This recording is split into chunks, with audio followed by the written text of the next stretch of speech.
The sun blazed over the military training ground as new recruits lined up for their shooting session.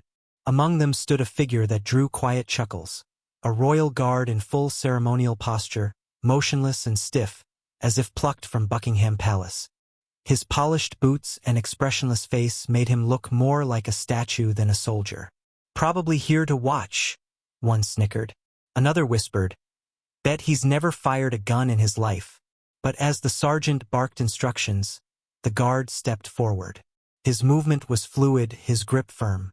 The laughter died. The recruits watched with smirks, ready to be entertained. He took position, aimed, and fired.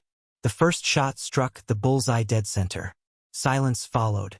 Then the second, third, fourth, all perfect. The smiles vanished. No one knew his name, but his precision was terrifying.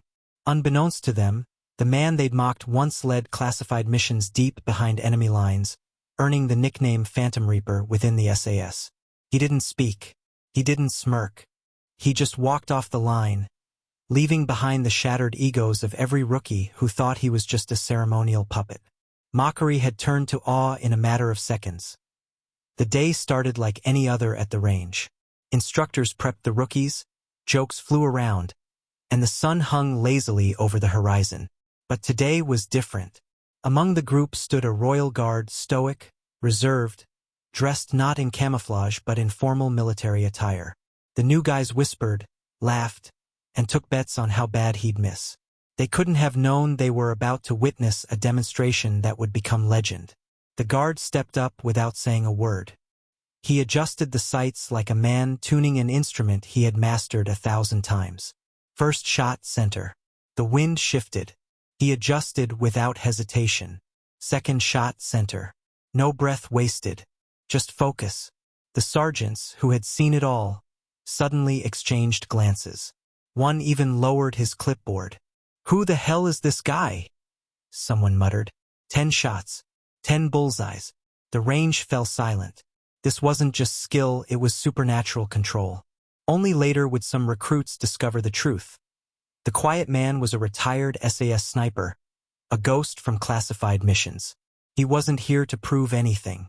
He was here for a routine evaluation, but instead, he gave a masterclass. And just like that, the legend of the Silent Royal Guard was born. It started with a joke. "You miss even once, and you're buying lunch for the entire squad," laughed a brash recruit, tossing the challenge at the Silent Royal Guard. He didn't reply, he simply nodded. The others roared with laughter, confident the guard wouldn't hit even the outer ring. His age, his posture, his silence. Everything about him screamed out of place. But as he stepped to the line and raised his rifle, something shifted. The laughter grew uneasy. He fired once, bullseye. No reaction. Again, bullseye. Now the recruits began watching closer. His breathing was controlled, his hands like stone. No flinch. No hesitation. 5 shots in, the jokes had vanished. 10 shots, and the range was dead quiet. The sergeant crossed his arms and smiled knowingly. "Should have done your homework," he muttered under his breath. This wasn't just a royal guard. They'd unknowingly challenged a man trained in assassination, reconnaissance, and one-shot kills from miles away. He was SAS, one of their best. The bet didn't just backfire. It humiliated every man who mocked him. And as he walked off the line without taking the free lunch he'd just earned, every soldier present knew. Some men carry stories they'll never speak, and skills they'll never need to prove twice to the recruits. He looked ceremonial, like a statue borrowed from the gates of the royal palace. His polished boots, formal stance, and silent demeanor invited mockery. "Is he here to decorate the range or actually shoot?" one sneered.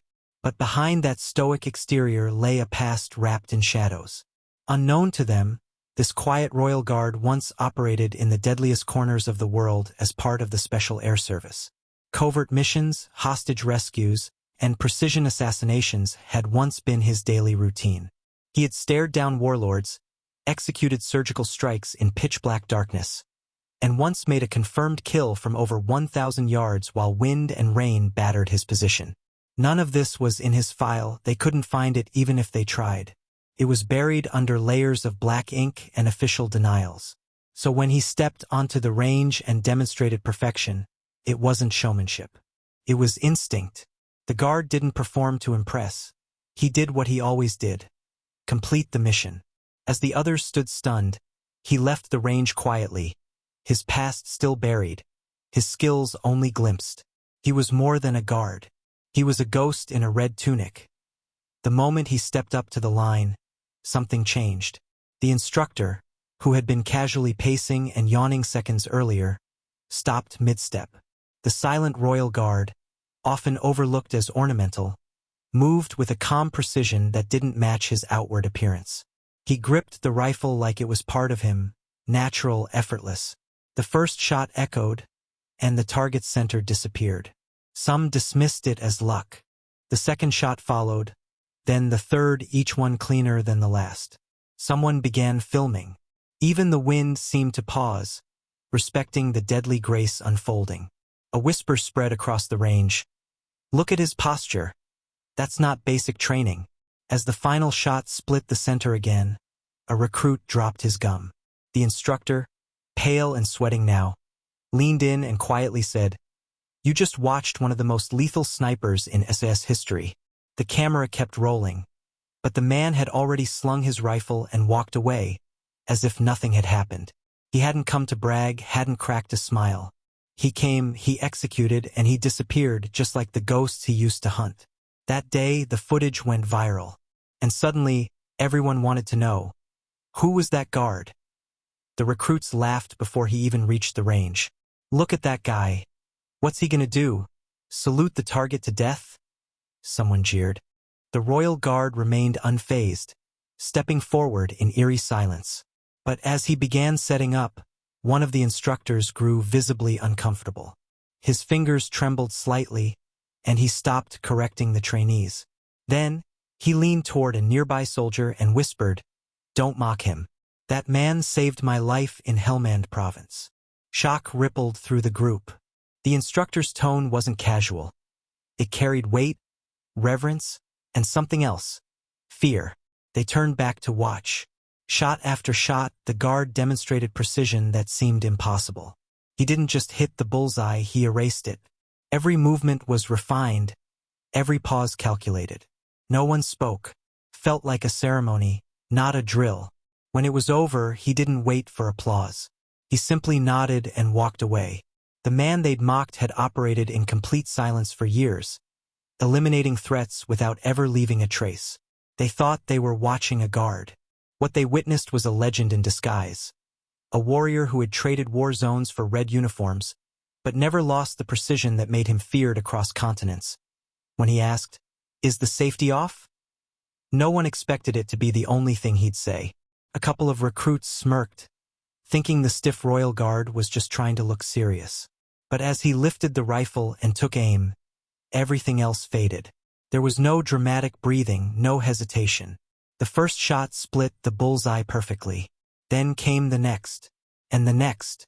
The watching recruits slowly stopped chatting. Even the instructors were frozen. By the 10th shot, it was dead silent, not just because of awe, but because they sensed they were in the presence of something rare. The man wasn't flashy. He didn't nod or celebrate. He simply completed the drill and lowered the weapon like it was a routine chore. One instructor finally exhaled. "That man taught snipers. He doesn't take lessons." The silence wasn't just because of what he did, but because of who he was. The range, once filled with swagger and laughter, now echoed with respect. The recruits, many of them cocky a few minutes earlier, stared as the guard walked away. They'd entered the day hoping to impress someone. They left it having learned a valuable lesson. True power doesn't announce itself. It shows up, acts, and leaves quietly to the outside world. He was just a royal guard, a figure meant for ceremony, parades, and silent honor. But those who had seen his file or served beside him in the Special Air Service knew better. He had been trained in the world's harshest terrains, forged in secret operations from Sierra Leone to Syria. He was the one they called when no one else could do the job. He spoke little, preferred action over orders, and could disappear into terrain like a ghost. But he chose to retire into silence, trading missions for the Queen's colors. Today, on the range, he was pulled back into the shadows, if only for a moment. As the recruits mocked him, he showed no emotion. And when he fired, he didn't do it for them. He did it because instinct demanded perfection. 10 flawless shots, 10 shattered egos, and a silence that wrapped the range in awe. They would never forget his face. They wouldn't forget the moment they realized legends don't wear capes. They wear uniforms and wait quietly until needed. And the man they mocked? He walked away without ever looking back, carrying decades of stories no one would ever be brave enough to ask about.